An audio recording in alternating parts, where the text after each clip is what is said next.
ಜೈ ರಾಮಕೃಷ್ಣ. ನಮಸ್ತೆ. ನವತರಂಗ ಚರಡೋಣಿ ಯೂಟ್ಯೂಬ್ ಚಾನಲ್ಗೆ ತಮ್ಮೆಲ್ಲರಿಗೂ ಸ್ವಾಗತ. ನಾನು ನಿಮ್ಮ ಮನೆಯ ಮಗಳು ತ್ರಿವೇಣಿ. ರಾಮಕೃಷ್ಣ ವಿವೇಕಾನಂದ ಆಶ್ರಮಗಳು ನಮ್ಮ ಭಾರತದಲ್ಲಷ್ಟೇ ಅಲ್ಲದೆ ವಿದೇಶಗಳಲ್ಲಿಯೂ ಸ್ಥಾಪನೆಗೊಂಡಿವೆ. ಹಾಗಾದರೆ ಈ ರಾಮಕೃಷ್ಣ ಪರಮಹಂಸರು ಅಂದರೆ ಯಾರು? ಅವರು ಯಾತಕ್ಕಾಗಿ ಭೂಮಿಗೆ ಬಂದರು? ಅವರು ಏನೆಲ್ಲ ಮಹತ್ ಕಾರ್ಯಗಳನ್ನು ಸಾಧಿಸಿದ್ದಾರೆ ಅಂತೆಲ್ಲ ಪ್ರಶ್ನೆಗಳನ್ನು ಅನೇಕರು ನಮ್ಮ ಬಳಿ ಕೇಳಿದ್ದುಂಟು. ಆ ಎಲ್ಲ ಪ್ರಶ್ನೆಗಳಿಗೆ ಉತ್ತರವಾಗಿ ಭಗವಾನ್ ರಾಮಕೃಷ್ಣರ ಪರಮಹಂಸರ ಸವಿಸ್ತಾರ ಜೀವನ ಚರಿತ್ರೆಯನ್ನು ನಮ್ಮಂತಹ ಸಾಮಾನ್ಯರಿಗೂ ಸ್ಪಷ್ಟವಾಗಿ ಅರ್ಥವಾಗುವ ರೀತಿಯಲ್ಲಿ ಪೂಜ್ಯ ಸ್ವಾಮಿ ಪುರುಷೋತ್ತಮಾನಂದಜಿ ಮಹಾರಾಜರವರು ಯುಗಾವತಾರ ಶ್ರೀರಾಮಕೃಷ್ಣ ಎಂಬ ಗ್ರಂಥದಲ್ಲಿ ಸವಿವರವಾಗಿ ವಿವರಿಸಿದ್ದಾರೆ. ಈ ಮಹದ್ ಗ್ರಂಥವು 2 ಸಂಪುಟಗಳಲ್ಲಿದ್ದು ಇಂದಿನಿಂದ 1ನೇ ಸಂಪುಟವನ್ನು ಪ್ರಾರಂಭಿಸೋಣ.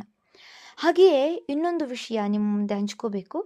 ಹರಿಹರದ ರಾಮಕೃಷ್ಣ ವಿವೇಕಾನಂದ ಆಶ್ರಮದ ಅಧ್ಯಕ್ಷರಾದ ಸ್ವಾಮಿ ಶಾರದೇಶಾನಂದಜಿಯವರು ಲಿಖಿತ ಪರೀಕ್ಷೆಯ ಮೂಲಕ ಹಲವಾರು ಮಹಾನ್ ಗ್ರಂಥಗಳ ಸಾರವನ್ನು ತಿಳಿಸುವ ಕೆಲಸವನ್ನು ಮಾಡ್ತಿದ್ದಾರೆ.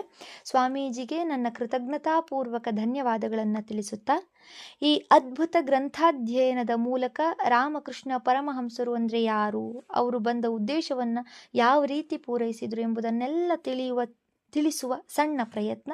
ದಯವಿಟ್ಟು ಯಾರು ಅನ್ಯತಾ ಭಾವಿಸಬೇಡಿ. ಈ ಗ್ರಂಥ 2 ಸಂಪುಟಗಳಲ್ಲಿದೆ.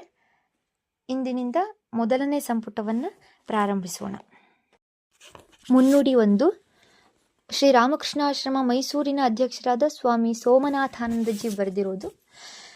ಈ ಗ್ರಂಥದ ಕರ್ತರಾದ ಸ್ವಾಮಿ ಪುರುಷೋತ್ತಮಾನಂದರು ಈಗಾಗಲೇ ಶ್ರೀ ಶಾರದಾದೇವಿ ಜೀವನಗಂಗಾ ಅಂದರೆ ಶ್ರೀ ಮಾತೆಯವರ ಜೀವನ ಚರಿತ್ರೆ, ವೀರ ಸನ್ಯಾಸಿ ವಿವೇಕಾನಂದ, ವಿಶ್ವವಿಜೇತ ವಿವೇಕಾನಂದ ಹಾಗೂ ವಿಶ್ವಮಾನವ ವಿವೇಕಾನಂದ, ಇವು ಸ್ವಾಮಿ ವಿವೇಕಾನಂದರ ಸಮಗ್ರ ಜೀವನ ಚರಿತ್ರೆ, ಹಾಗೂ ಬ್ರಹ್ಮಾನುಭವಿ ಅಂದರೆ ಸ್ವಾಮಿ ಬ್ರಹ್ಮಾನಂದರ ಜೀವನ ಕಥೆ ಎಂಬ ಗ್ರಂಥಗಳನ್ನು ರಚಿಸಿದ್ದಾರೆ.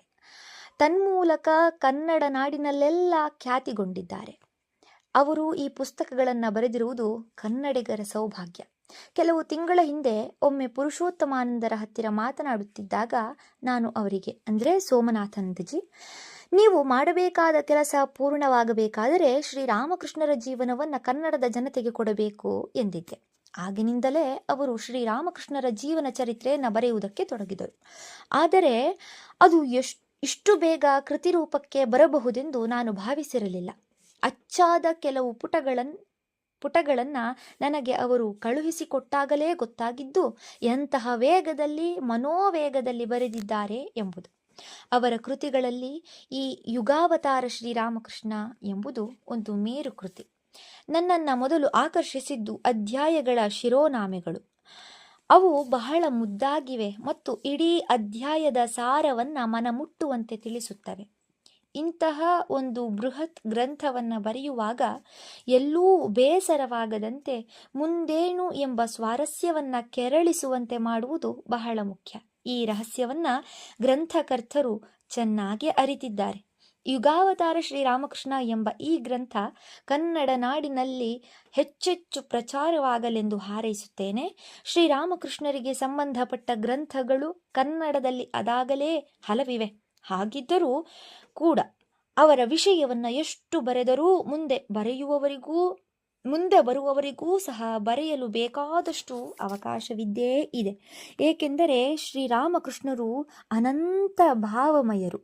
ಅವರ ಕುರಿತಾದ ಯಾವುದಾದರೊಂದು ಅಂಶವನ್ನು ಮನನ ಮಾಡುತ್ತಿರುವಾಗ ಇನ್ನೂ ಯಾವುದಾದರೂ ಹೊಸ ಬೆಳಕು ಕಾಣಬಹುದು. ಆದ್ದರಿಂದ ಇಂತಹ ಗ್ರಂಥಗಳು ಎಷ್ಟು ಜಾಸ್ತಿ ಇದ್ದರೆ ಅಷ್ಟು ಮೇಲು. ಒಂದನ್ನು ಓದಿದವರಿಗೆ ಮತ್ತೊಬ್ಬ ಲೇಖಕರು ಇದೇ ಅಂಶವನ್ನು ಹೇಗೆ ಬರೆದಿರಬಹುದು ಎಂಬ ಕುತೂಹಲ ಕೆರಳುತ್ತದೆ.